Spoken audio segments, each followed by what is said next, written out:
go. Hi, Athens First. It's me, Kirsten Rhodes from Lancaster, Pennsylvania. Pastor Roberts has asked if I would share with you a little bit this morning about how being a part of your congregation has helped me to discern my call as a deacon. One of the things I wanted to share was two groups that I was a part of while I was at Athens. The first was my small group. Many people might not have even known that we had a small women's group. There were 4 to 6 of us that would meet about twice a month, and we nicknamed ourselves the Red Tent Group.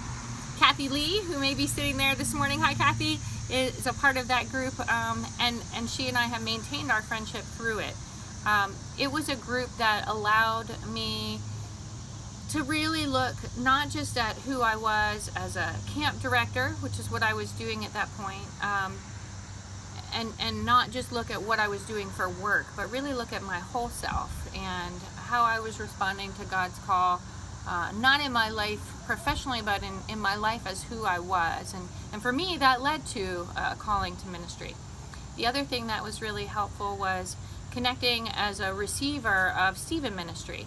Elaine DeBelco was my Stephen minister, and she was just amazing for me in a period of time that was after I had had cancer and a couple of other pretty serious health concerns.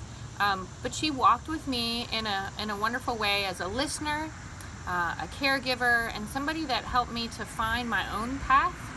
That path did lead me to leave Ohio and go to Pennsylvania and begin seminary. And it's been a good path, but the awareness that it was the right steps for me was something that I came to in being able to meet and talk with Elaine. So I appreciate that Athens First has had a ministry like that, to walk with people in periods of their life. Certainly the pastors that I met with have called me into ministry. Pastor Mary Jo was the lead pastor in the time that most of the time that I was active at First. She married my husband Jason and I, and we knew her well also when we started to work as co-youth leaders there. Mary Jo and David Mays both on more than one occasion would turn to me, cock their heads and say, "So when are you going to seminary?" There was no doubt in their mind that God did have a call on my life, and they were willing to speak to that. I think that's an important thing I want to leave you with as a congregation, is that when you do see God at work in someone else, it's important to name that. You were able to name that for me, and there may be other people who don't have others naming it and aren't seeing that God's call is stronger, or is really directed into an ordained ministry. So speak up when God speaks to you about someone else. After I moved to seminary, I continued to stay connected to First UMC Athens through Pastor Wendy Liebarger. She and I completed a long distance requirement for me together, which was reading the Christian as Minister book and discussing it. She was a great mentor for me.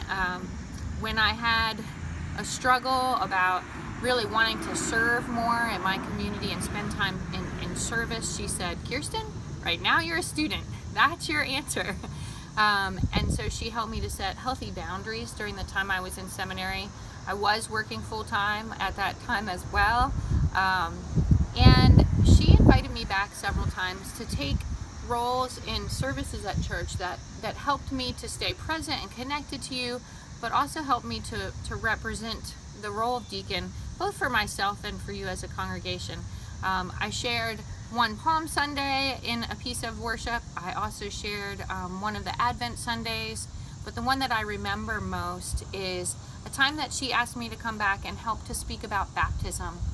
I was able to share a story and a memory of what baptism means to me in my life, and also my memories of my children being baptized. At the same time that I was sharing those personal memories, I was sharing the deeper call to what I see as baptism. One of the roles of deacon is to stand and help the congregation by leading the congregation into fulfilling their covenant with the individuals in our church who are baptized. And so after she and I each shared a little bit with you all, she had designed a Remembering Your Baptism experience, and I was able to greet many of you and share in that time period.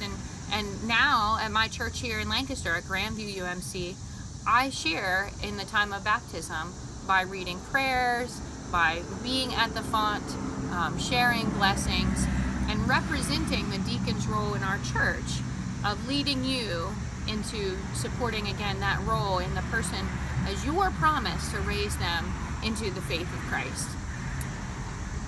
That's a good cut, and then I'll